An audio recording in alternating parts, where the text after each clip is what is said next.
See you later, alligator. Have the wild crocodile. See you later, alligator. Hey there guys, it's Paul Archer from DronesGator.com, and after a few months of playing with the new Xiaomi 4K drone, I want to share my full experience with you.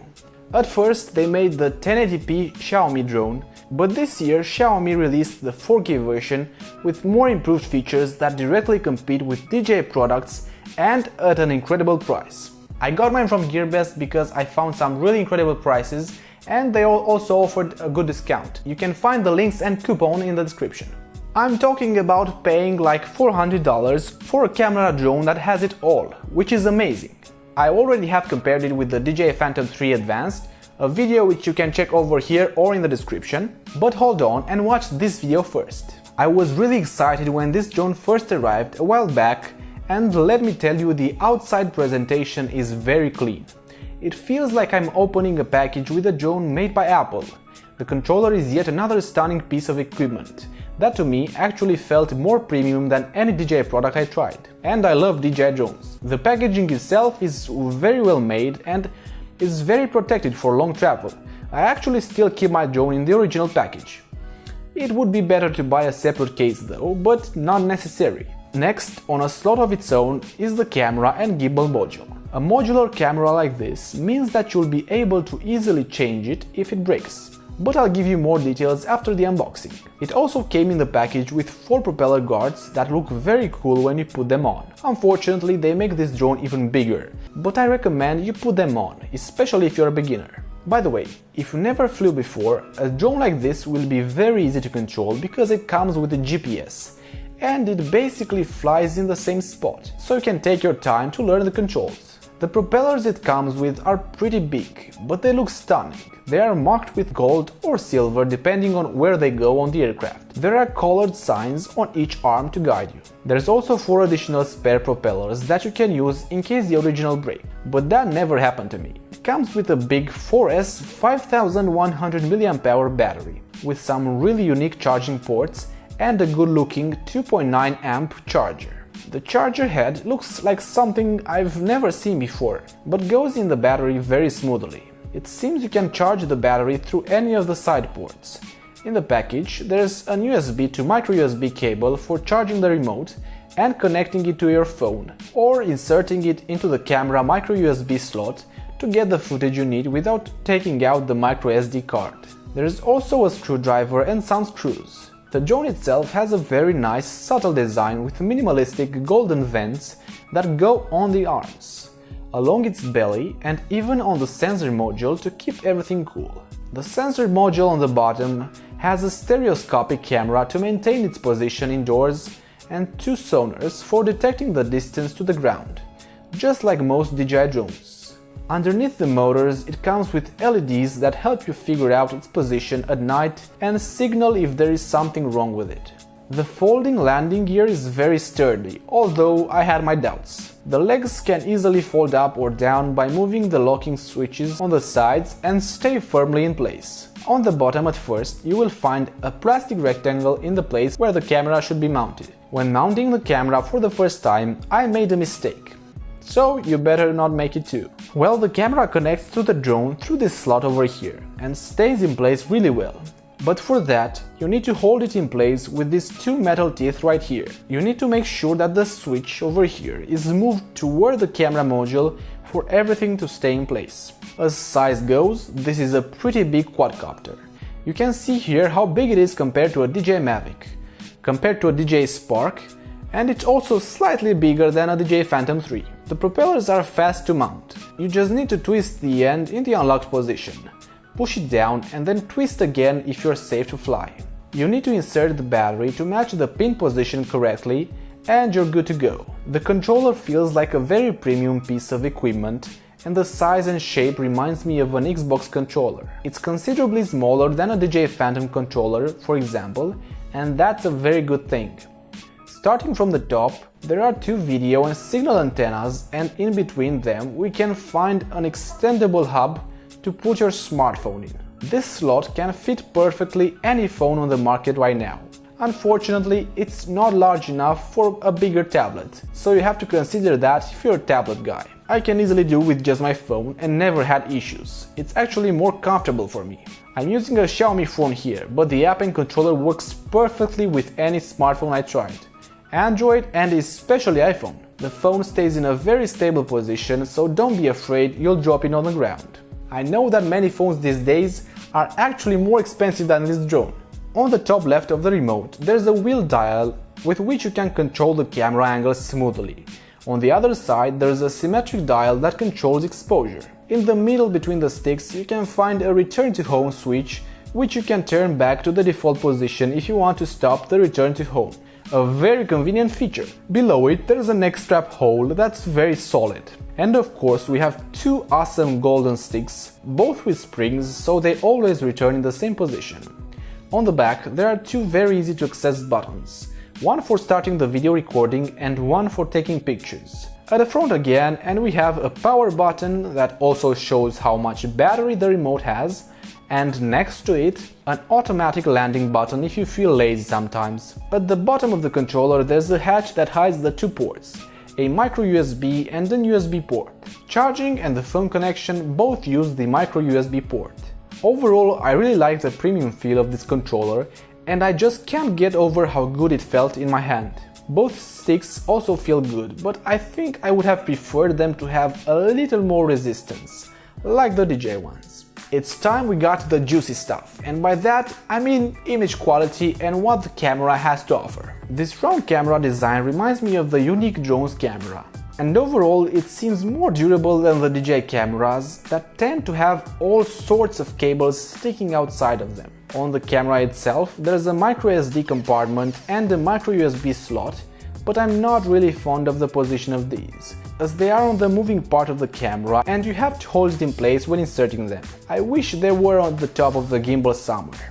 The gimbal, for those who don't know, is a system of motorized joints that keep the camera looking in the same direction and cancel out the impact of the drone movement. This gimbal works stellar, and just to give you an example, I literally took the drone in my hands and started walking with it to see how smooth the footage will look.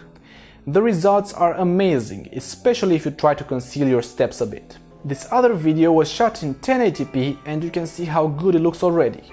These, for example, are some other 1080p shots of when I took it for a flight for the first time. The colors are spectacular, I didn't edit anything, all settings were stock and you can see how smooth the camera moves. No shakes, no jitter, nothing. Let's try to see how 2.7K recording looks like. The big bonus is that you can zoom in much more and the footage will still remain usable. Let's say you filmed an event or some people from afar, so you don't disturb them. You can afterwards zoom in post-processing and the perspective will change without much quality loss. And a curious man and his horse came to say hello and asked me what the hell was that flying thing. Short after that encounter, I took it towards the beautiful colored forest, also catching a glimpse of this amazing blue sky. I feel that the colors are great directly from the camera, but as you can see here, you can also apply post-processing correction to the video and make it look the way you like. The Xiaomi 4K drone flies very well. I must say that I like very much how it feels in the air, even more so than some DJI models. And trust me, I'm a DJI fanboy. It's connected to GPS, so even if there's wind blowing, it always tries its best to keep the same position. It's surprisingly steady in the air, even when compared to the Phantom 3. A drawback I saw with this drone, as with any other DJI Phantom, is the fact that sometimes the propellers show in the frame. But that usually only happens when the camera is pointing forward and the drone is at maximum speed. If you turn the camera just a little bit down, you won't have this problem anymore. When it comes to flight distance, it went up to 3 kilometers until I lost signal. After losing signal, it successfully returned home by itself, just like any good drone should. Flight time is impressive, about as much as the DJI Mavic. Xiaomi says that the drone would fly for about 27 minutes in perfect conditions, but I could get probably a maximum of 22 to 23 minutes. This is about the same as the Mavic. By the way, I'll do a comparison between the Xiaomi 4K and the Mavic soon, so don't forget to subscribe and hit that bell notification icon. Yes, so first you have to activate USB tethering, and it's going to check the connection first, right after you install the app. There are a few guidelines when you first install it. Up here you have the status of the aircraft and the error message, if there's any. On the right there's the battery indicator, the GPS signal. Below there's the RC signal. Here are shortcuts, we'll be looking at these shortly. The settings, again, there's a lot of settings. And this is where you change between the camera view and the map view. We are in map view right now, but as you can see we can already control the camera, and by pinching outside with our fingers we can go full screen now. I find it pretty annoying that it has these circular margins you can see over here. It covers quite a lot of the screen, but with this trick you can pretty much go past that. Even in this full screen mode it still shows the battery and the gimbal angle. As you can see, it changes in real time. Now let's go back to the default mode and let's start to get a look at the settings. Here you can do a firmware update. Next we have the compass settings. Here you can calibrate the compass. I recommend doing this somewhere where there aren't any metals or metallic objects around. There's a beginner guide, we did it at the beginning. Here you can activate beginner mode if you're not certain how to fly a drone or if it's your first drone. I strongly recommend this because it limits the altitude to 50 meters and the distance to 100. GPS mode, here you can limit the flight distance. Again, it usually comes by default with a 500 meter flight distance limiter. This is again the speed you can fly in. You can change it from here. I kinda like DJI's approach more on the speed mode. They have a sport mode, as you may know, that simply switches off and on by the press of a button over here on the controller. But this is still good for a drone that costs this much. This is visual positioning mode. You can enable this after the beginner mode is turned off, and it will basically use the visual positioning sensors on the bottom of the drone to fly stable inside. ATI mode, for those who don't know, is basically a manual mode. So in this mode you don't have any GPS connection and you only fly the drone by using the gimbals. You can see battery information here.